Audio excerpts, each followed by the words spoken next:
आप लोग के सामने मैं एक इंपॉर्टेंट बीमारी के बारे में बात करने जा रहा हूं और वो है आज का pandemic disease corona virus infection, आज जिसे कोविड-19 के नाम से जाना जाता है।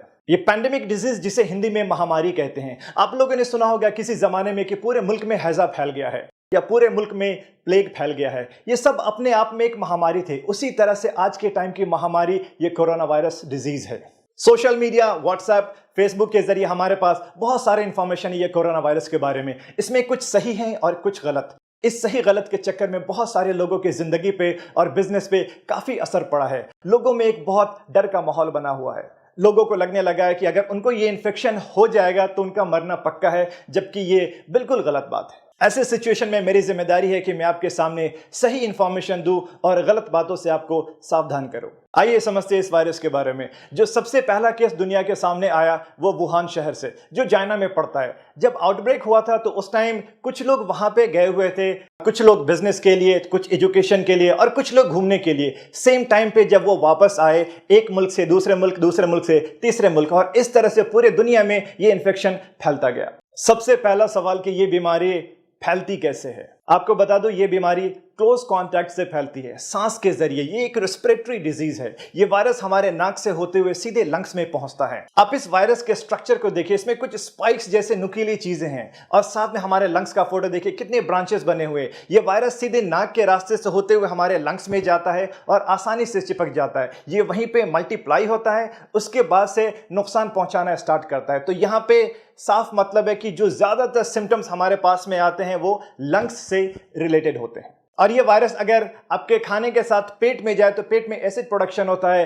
खाना पचाने के लिए, जिससे ये वायरस मर जाता है। तो इसका मतलब ये हुआ कि खाने से ये वायरस नहीं फैलता है। एक बहुत बड़ा कंफ्यूजन है लोगों में कि क्या नॉनवेज खाने से भी ये वायरस फैलता है। मैं आपको बता दूं, बिल्कुल नहीं फैलता है।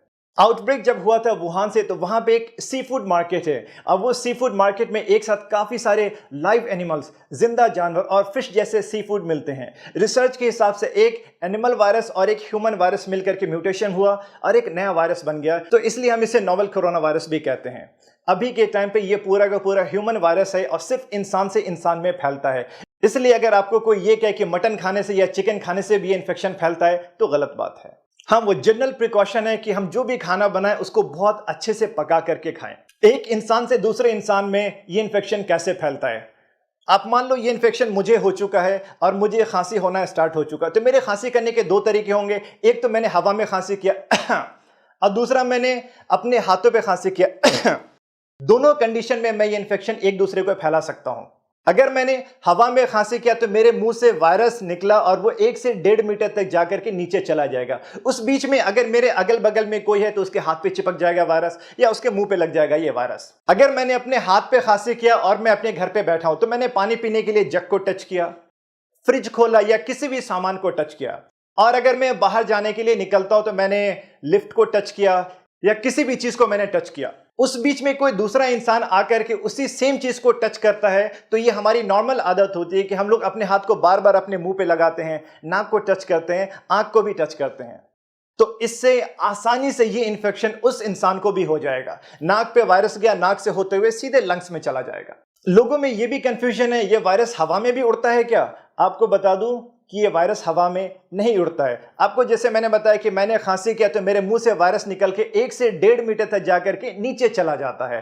तो ये वायरस हवा में नहीं उड़ता है। अब किसी को ये इन्फेक्शन हो जाए तो क्या क्या सिम्टम्स आएंगे, यानी कि मरीज के अंदर लक्षण क्या क्या होंगे इस बीमारी के। जो सबसे पहला लक्षण स्टार्ट होगा वो तो आम फ्लू जैसे सर्दी जुकाम और गले में खराश, लेकिन इसके साथ में सूखी खांसी और बुखार भी होगा। मतली जैसा यानी कि उल्टी होने का मन भी होगा पेशेंट को, और धीरे धीरे ये सिम्टम्स और ज्यादा बढ़ते जाएंगे वक्त के साथ। साथ में उनकी हिस्ट्री भी देखिए कि पिछले 10 से 12 दिनों में वो किन किन जगहों पे गए हैं। ये अगर वो जगह पे गए जहां पे ये इन्फेक्शन बहुत ज्यादा फैला हुआ है तो फिर ज्यादा चांसेस है कि इनको ये इन्फेक्शन हो सकता है। लेकिन इसका मतलब ये नहीं अगर किसी को भी सर्दी जुकाम और बुखार है तो सभी को ये इन्फेक्शन है। आप साथ में ये भी देखिए उनकी हिस्ट्री के 10 से 12 दिन में किन किन जगहों पे गए हैं। अगर ये उन जगहों पे गए जहां पे ये कोरोना वायरस का इन्फेक्शन बहुत ज्यादा फैला हुआ है तो हाँ, ऐसे केसेस में ये बीमारी होने के बहुत ज्यादा चांसेस हैं। 80 to 85% केसेस में सिर्फ माइल्ड सिम्टम्स आते हैं। माइल्ड का मतलब कि ज़्यादा सीरियस सिम्टम्स नहीं होंगे, हल्का सा सर्दी जुकाम और बुखार। लेकिन 10 से 15% केसेस में ज़्यादा सीरियस सिम्टम्स आते हैं कि जब सांस लेने में तकलीफ होने लगे, गले में बहुत ज़्यादा दर्द होने लगे, जैसे सिम्टम्स लाइक एस्थमा और दमा जिसे कहते हैं, इंग्लिश में शॉर्टनेस ऑफ ब्रेथ या डिस्निया हो जाए। अब तक बच्चों में ये बीमारी ज्यादातर नहीं देखी गई, लेकिन इसका मतलब ये नहीं कि बच्चे 100% सेफ है। ज्यादातर बड़े लोगों में इस बीमारी का असर देखा गया है। नौजवान और हेल्दी लोग इस वायरस को आराम से बर्दाश्त कर सकते हैं, लेकिन जिनका उम्र 60-70 साल से ज्यादा है, बूढ़े, ज़ईफ और जिनके साथ में कोई दूसरी बीमारी भी है जैसे कि डायबिटीज, हाइपरटेंशन, दिल की बीमारी, उनके लिए यह वायरस को बर्दाश्त करना मुश्किल होगा। उम्र के साथ और बाकी बीमारियों के साथ इंसान का इम्यून सिस्टम थोड़ा कमजोर हो जाता है।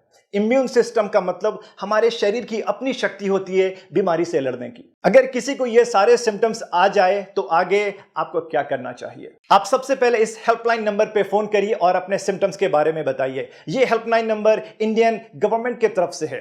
हेल्थ अथॉरिटीज के लोग आपसे बात करेंगे और आपको सही मशवरा देंगे। जरूरत पड़ने पे आपके दिए हुए एड्रेस पे आएंगे और आपका जांच करेंगे। अगर उनको सारे सिम्टम्स इस वायरल इन्फेक्शन का लगेगा तो आपके गले से स्वैब कल्चर लेकर के टेस्ट के लिए जाएंगे, और ये टेस्ट अभी सिर्फ सरकारी लैब सेंटर्स पे ही हो पाएगा।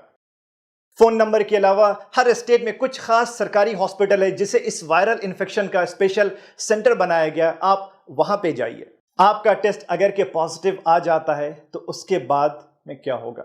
सबसे पहली बात, आपको बिल्कुल भी नहीं घबराना है, बिल्कुल भी नहीं डरना है। 80 to 85%, 80 से 85% लोगों में सिर्फ माइल्ड सिम्टम्स आते हैं, हल्के सिम्टम्स। अगर सिम्टम्स जरा सा है तो आपको एक स्पेशल वार्ड में आइसोलेट कर दिया जाएगा 2 हफ्ते के लिए, जहां पे आपका सिम्टोमेटिक इलाज चलेगा। अगर किसी को बहुत ज्यादा दिक्कत हुआ सांस लेने में तो उनको आईसीयू में रखा जाएगा, जहां पे वेंटिलेटर की सुविधा भी उपलब्ध होगी, जो कि सिर्फ 10 से 15% लोगों में हो रहा है। आपको जब मैंने 2 हफ्ते के आइसोलेशन के बारे में बोला तो आइसोलेशन को मैं अच्छे से समझा दूं। आइसोलेट होने का नाम सुन के लोगों में एक डर सा बन गया है। उनको लगने लगा है कि 2 हफ्ते के लिए उन्हें जेल में बंद कर दिया जाएगा या पूरी दुनिया से उनको अलग कर दिया जाएगा, और इस डर की वजह से वो ना तो किसी हॉस्पिटल में जा रहे हैं और ना ही किसी डॉक्टर से मिल रहे हैं। आपने सुना होगा कि जो सस्पेक्टेड मरीज थे कोरोना वायरस के, यानी जिनके अंदर ये सारे सिम्टम्स आ रहे थे कि इनको शायद ये इन्फेक्शन हो सकता है, और डॉक्टर ने उन्हें एडमिट होने के लिए या आइसोलेट होने के लिए बोला और वो मरीज वहां से भाग गए। प्लीज ऐसा मत करिए। आइसोलेशन का मतलब है कि आपको एक खास रूम में 2 हफ्ते के लिए रखा जाएगा, निगरानी में। दूसरे लोगों से कांटेक्ट नहीं होने दिया जाएगा। जरूरत पड़ने पे आपको उसका सिम्टोमेटिक इलाज दिया जाएगा। यह वायरस का इन्फेक्शन ही क्लोज कांटेक्ट से होता है। आप अपने आप को आइसोलेट करके दो सबसे बड़ा काम कर रहे हैं। एक तो बिल्कुल सही टाइम पे आपका इलाज स्टार्ट हो गया, दूसरा आपसे किसी और को यह इन्फेक्शन नहीं फैलेगा। आपके 2 हफ्ते आइसोलेट रहने से सैकड़ों लोगों की हिफाजत होगी, आपकी अपनी फैमिली की हिफाजत होगी, और 2 हफ्ते के बाद आप अपनी आम जिंदगी सेहतमंद होकर के बिल्कुल नॉर्मली गुजार सकते हैं। इस बीमारी का इन्फेक्टिविटी रेट और डेथ रेट कितना है? आइसोलेट होने पे जब इतना फोकस किया जा रहा है तो उसकी सबसे बड़ी वजह है इसका हाई इन्फेक्टिविटी रेट, यानी एक इंसान से दूसरे इंसान में बहुत तेजी से फैलता है। सबसे पहला केस दुनिया के सामने दिसंबर 2019 में आया था, लेकिन आज 21 मार्च के सुबह तक पूरी दुनिया में 2,75,000 से ज्यादा लोग इन्फेक्टेड हो चुके हैं। इंडिया में 235 लोग का केस अब तक पॉजिटिव हो चुका है, और सस्पेक्टेड केस और भी बहुत ज्यादा हैं। लेकिन एक अच्छी बात यह है कि इसका डेथ रेट 4% से भी कम है, यानी कि अगर 100 इंसान को इन्फेक्शन हो जाए तो डेथ सिर्फ 3 या 4 लोगों में हो रहा है। और वो 3-4 लोग जो इन्फेक्टेड है वो भी जो ज्यादा बूढ़े, ज़ईफ हैं या जिनकी इम्यून सिस्टम बहुत ज्यादा कमजोर है। आपको अगर ये इन्फेक्शन हो जाए तो उसके बाद आपका इलाज कैसे होगा? अगर आपको सिम्टम्स नहीं है तो आपको होम आइसोलेशन के लिए मशवरा दिया जाएगा। अगर माइल्ड सिम्टम्स है तो आपको एक स्पेशल वार्ड में आइसोलेट किया जाएगा, जहां पे आपको निगरानी में रखा जाएगा और सिम्टोमेटिक इलाज दिया जाएगा। सिम्टोमेटिक इलाज का मतलब है कि आपको जो भी तकलीफ है वो तकलीफ को कम करने की दवा दी जाएगी। अगर आपको बुखार है तो बुखार की दवा दी जाएगी, खांसी है तो खांसी की दवा दी जाएगी, या उल्टी हो रहा है तो उल्टी के लिए दवा, पेट में दर्द है तो पेट दर्द की दवा। अगर केस बहुत ज्यादा सीरियस है, यानी कि सांस लेने में दिक्कत होने लगी है, सांस की प्रॉब्लम है, तो ही ऐसे सिचुएशन में आईसीयू की जरूरत पड़ेगी। अभी 100% कोई भी स्पेसिफिक मेडिसिन या वैक्सीन मार्केट में नहीं आया है। अब इस बीमारी को आगे फैलने से कैसे रोका जाए? आपको जैसे मैंने बताया कि इसका इन्फेक्टिविटी रेट बहुत ज़्यादा है, यानी 1 से 2, 2 से 4 और 4 से 8 बहुत आसानी से फैलता है। अगर किसी एक इंसान को ये इन्फेक्शन हो जाए और हमने उसको एक जगह पे आइसोलेट कर दिया तो उस इंसान से आगे नहीं फैलेगा। या खुद हमने अपने आप को ज़्यादातर लोगों से दूर रखा, वो इसलिए कि हमें पता नहीं है कितने लोग इन्फेक्टेड है, तो हमने अपने आप को बचा लिया। ये आइसोलेशन और ये दूरियां ही इस इन्फेक्शन को आगे फैलाने से रोकेगा। आगे हमें क्या क्या प्रिकॉशंस लेने चाहिए? सबसे पहला, लाइफस्टाइल मॉडिफिकेशंस। हर बात पे हम लोग अपना हाथ मुंह पे लगाते हैं, नाक को टच करते हैं। ये आदत हमें बंद करना होगा। अपने हाथ को मुंह पे मत लगाइए। खांसी हाथ पे करते थे पहले, अब अपने बाजू पे करिए। ये वो जगह है जहां पे आप आसानी से टच भी नहीं करते हैं और आसानी से बाद में आप अपने कपड़े को भी बदल सकते हैं। आपको अगर सर्दी जुकाम है तो प्लीज मास्क पहनिए ताकि दूसरे को इन्फेक्शन ना फैले। मास्क गीला होते ही बदल लीजिए। आपको मास्क के बारे में बताता चलूं कि जो जनरल मास्क है उससे 100% सेफ्टी नहीं है।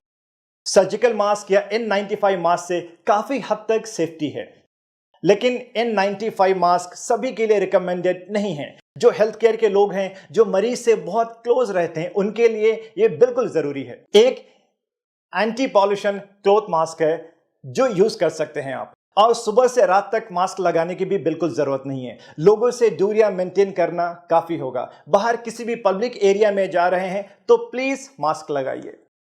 हाइजीन मेंटेन करिए, लगातार हाथ धोते रहिए सैनिटाइजर से या साबुन से हर 3-4 घंटे पे। सैनिटाइजर शायद हर किसी के पास में ना हो, लेकिन साबुन हर जगह पे है। अगर आप बाहर के एरिया से अपने घर के अंदर जाते हैं तो प्लीज अपने सारे कपड़े बदल लीजिए। हाथ और मुंह को बहुत अच्छे से धोइए।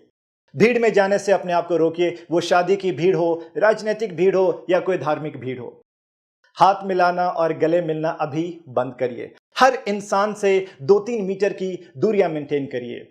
ज्यादा अच्छा है कि अपने आप को कुछ दिनों के लिए लॉकडाउन कर लीजिए। अपने घर की सफाई सूखे झाड़ू से नहीं करिए, बल्कि सीधे पोछा लगाइए। वो इसलिए कि अगर एक इन्फेक्टेड इंसान ने खांसी किया तो वायरस 1 से 1.5 मीटर उड़ के नीचे जाता है और वो जमीन में लग जाता है। आपने अगर सूखा झाड़ू लगाया तो वो हवा में फिर से उड़ेगा और दूसरे को इन्फेक्शन फैलाएगा। तो ज्यादा अच्छा है कि सीधे आप मॉपिंग करिए, पोछा लगाइए डेटॉल या सेवलॉन के पानी से, और ज्यादा से ज्यादा पका हुआ खाना खाइए, गर्म पानी पीजिए। आपको मैं दोबारा रिमाइंड करा दूं कि 80% लोगों में सिर्फ माइल्ड सिम्टम्स आते हैं, तो क्या इस बीमारी को हल्के में लेना चाहिए? बिल्कुल भी नहीं।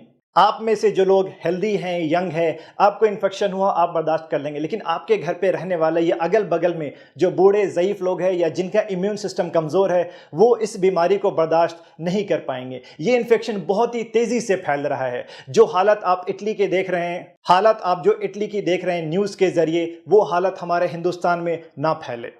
आप अपनी हिफाजत खुद करिए। आपकी हिफाजत ही सबकी हिफाजत है। एक इंसान से दूसरे इंसान तक फैलने का जो चेन बन चुका है, हमें वो रोकना है। लोगों को एजुकेट करिए, सबको इस बीमारी के सिम्टम्स और प्रिकॉशंस के बारे में बताइए कि ये बीमारी से कैसे बचा सकता है और इसको आगे फैलने से कैसे रोका जा सकता है। प्लीज घबराइए मत और डरिए मत, एक दूसरे का हिम्मत बढ़ाइए। अभी सबसे इंपॉर्टेंट है इस बीमारी से लड़ने की और इसको खत्म करने की। आपके पास, हमारे पास जान है तो जहान है। आज के टाइम पे shopping malls, cinema theatres, schools, universities सब बंद हो चुके हैं सिवाय हॉस्पिटल के। हॉस्पिटल में काम करने वाले doctors, nurses, lab technicians, ward boys, guards या जो भी स्टाफ्स हैं हॉस्पिटल के, उनके काम में सपोर्ट करिए और उनका शुक्रिया अदा करिए। ये वो लोग हैं जो अपनी जान को खतरे में डाल के हर किसी की हिफाजत कर रहे हैं। A big salute to all medical professionals. Health care administration से या हमारे सरकार के तरफ से जो भी इंस्ट्रक्शंस आते हैं, प्लीज उसको फॉलो करिए। इसी में हम सबकी भलाई है। आप सब लोग सेहतमंद रहिए, खुश रहिए और ये कोरोना वायरस से सेफ रहिए। Thank you so much.